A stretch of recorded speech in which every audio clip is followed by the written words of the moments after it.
అందరికీ నమస్కారం. ఈరోజు న్యూస్ స్కాన్కి స్వాగతం. ఈరోజు ప్రధాన దినపత్రికల్లోని వార్తలు కానీ విశ్లేషించుకున్నట్లయితే, మొదటగా ఈనాడు దినపత్రికను తీసుకున్నట్లయితే, మిగిల్చింది అప్పుల కుప్ప, జగన్ సర్కార్ అస్తవ్యస్త నిర్ణయాలతో ఆర్థిక విధ్వంసం, అప్పులు చెల్లింపుల భారం 10,86,00,00,000కు చేరిక. ఇంకా వెలుగు తీస్తూనే ఉన్న కూటమి ప్రభుత్వం, పెండింగ్ చెల్లింపుల భారం 2,06,00,00,000. ఇది అంటే జగన్మోహన్ రెడ్డి గారు నిన్న బడ్జెట్ ప్రవేశపెట్టిన తర్వాత, బడ్జెట్లో మీరు 6 లక్షల కోట్లే అప్పు చూపించారు, మీరు బయట ప్రచారం 10 లక్షల కోట్లు అని చెప్తున్నారు, 10 లక్షలు 12 లక్షల కోట్లు అని చెప్తున్నారు, ఎక్కడా ఉంటే బడ్జెట్లో చూపించాలి కదా అని చెప్పడం జరిగింది. కానీ టెక్నికల్గా కొన్ని బడ్జెట్లో చూపించడం జరగదు కాబట్టి, ఆ టోటల్ మన రాష్ట్రం ఎంత అప్పుల్లో ఉంది, ఇంతవరకు తేల్చిన అప్పులు ఎన్నున్నాయనేది ఈరోజు ఈనాడు పేపర్లో రాయటం జరిగింది. 2024-25 ఆర్థిక సంవత్సరంలో ప్రభుత్వం ప్రవేశపెట్టిన బడ్జెట్ ప్రకారం రుణాలు ఎలా ఉన్నాయంటే, బహిరంగ మార్కెట్ రుణాలు వచ్చేసి 3,66,564.51 కోట్లు, కేంద్ర ప్రభుత్వ రుణాలు 28,138,34,000, ఇతర సంస్థల నుంచి రుణాలు 19,858.87 కోట్లు, చిన్న మొత్తాల పొదుపు ద్వారా 6,639.52 కోట్లు, పిఎఫ్ మొత్తాలు 29,791.68 కోట్లు, డిపాజిట్లు రిజర్వ్ నిధులు 40,741.18 కోట్లు. మొత్తం రుణాలు 2024 మార్చి నాటికి 4,91,734.11 కోట్లు. 2024 జూన్ ప్రారంభానికి ఏప్రిల్, మే, జూన్ మొదటి వారం వరకు చేసిన రుణాలు కలిపి కార్పొరేషన్ల ద్వారా తీసుకున్న రుణాలు 2,48,677 కోట్లు. పెండింగ్ చెల్లింపులు మొత్తం 2,06,687 కోట్లు. విద్యుత్ సంస్థల నాన్ గ్యారంటీ రుణాలు 1,12,000 కోట్లు.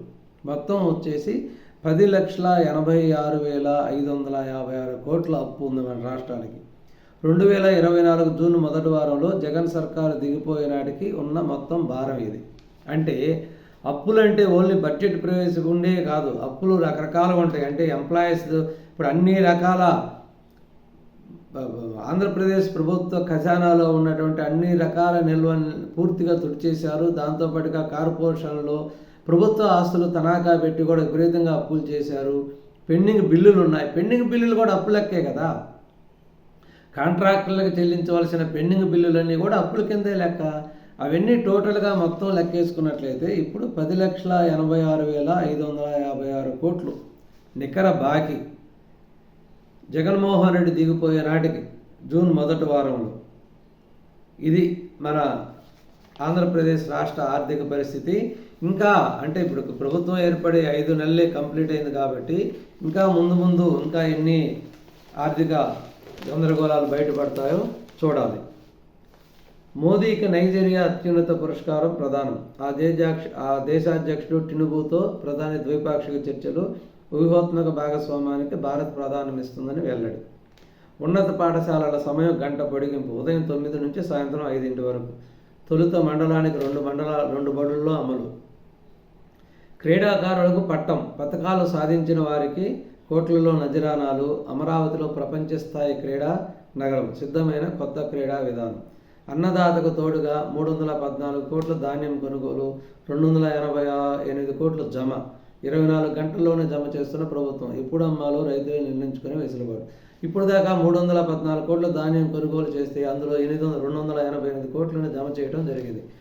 అంటే రైతులు దగ్గర కొన్న 24 గంటల్లోనే పూర్తిగా డబ్బులు కూడా జమ చేస్తూ ఉన్నారు. ఇంతకుముందు సంవత్సరాల తరబడి రైతులు డబ్బుల కోసం ఎదురు చూస్తూ ఉండాల్సి వచ్చేది. రామూర్తి నాయుడికి కన్నీటి విడుకోలు, ప్రభుత్వ లాంఛనాలతో అంత్యక్రియలు, తమ్ముడు భౌతికాయం చూసి చెల్లించిన సీఎం చంద్రబాబు.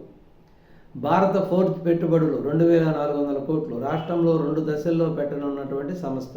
అనుబంధ కంపెనీ కేఎస్ఎన్ఎల్ నుంచి ప్రభుత్వానికి ప్రతిపాదన. మందుగుండు, ఆయుధ సామాగ్రి తయారీ యూనిట్ల ఏర్పాటుకు ఆసక్తి. మడకశిర దగ్గర భూములు గుర్తింపు. భారత ఫోర్జ్ కంపెనీ ఆంధ్రప్రదేశ్ రాష్ట్రంలో 2400 కోట్లు పెట్టుబడి పెట్టాలని నిర్ణయించుకోవడం జరిగింది.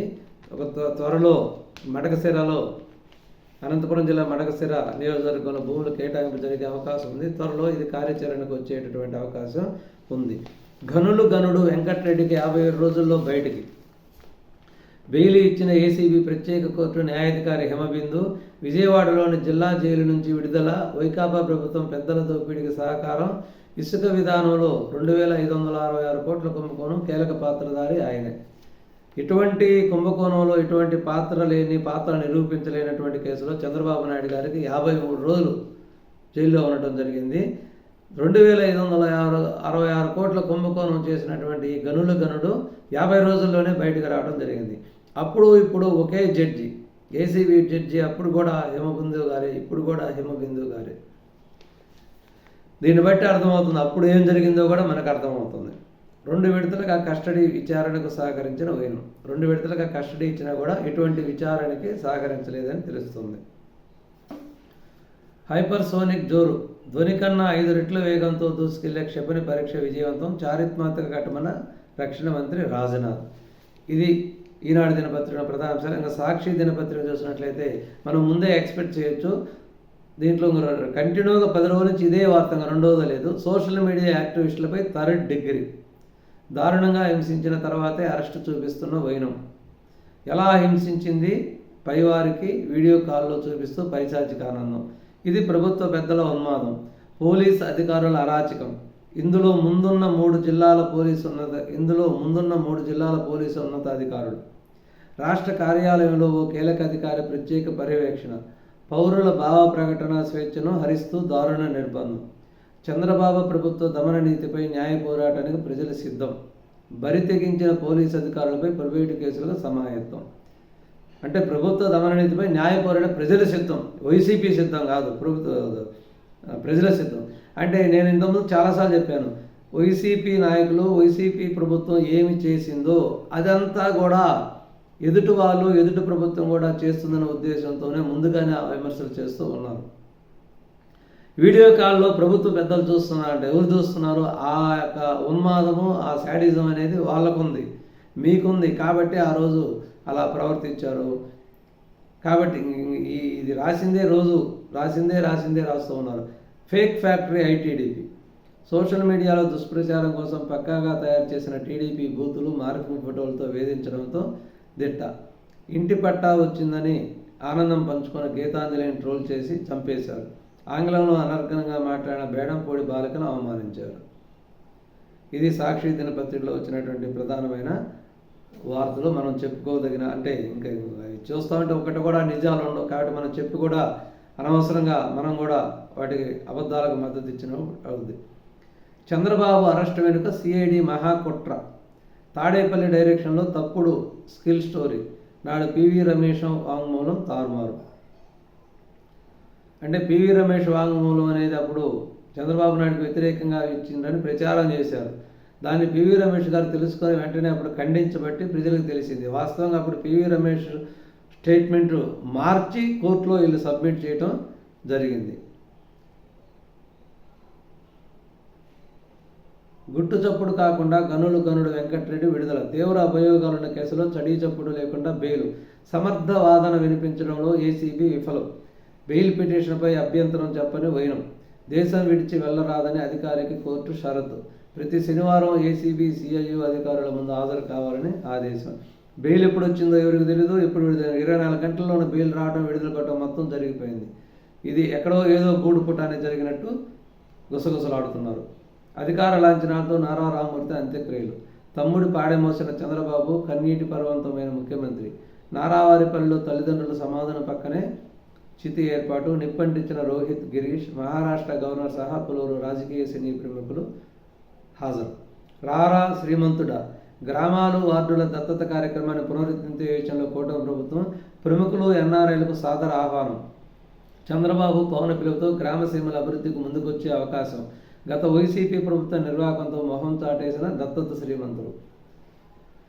ఇందుకు చంద్రబాబు నాయుడు 1995లోనే జన్మభూమి పిలుస్తుంది రా అనే కార్యక్రమాన్ని స్టార్ట్ చేసి ధనవంతులకి బాగా డబ్బున్న వాళ్ళకి పిలిపివ్వడం జరిగింది. మీరు మీ గ్రామాలను దత్తత తీసుకొని అభివృద్ధి చేయండి అనే ఉద్దేశంతో అప్పుడు ప్రకటించబట్టి అప్పుడు విపరీతంగా ఎన్ఆర్ఐలో అనేక మంది పెద్దలు వచ్చి వాళ్ళ ఊరిని దత్తత తీసుకొని ఊర్లో కొన్ని మౌలిక సౌకర్యాలను కల్పించడం జరిగింది.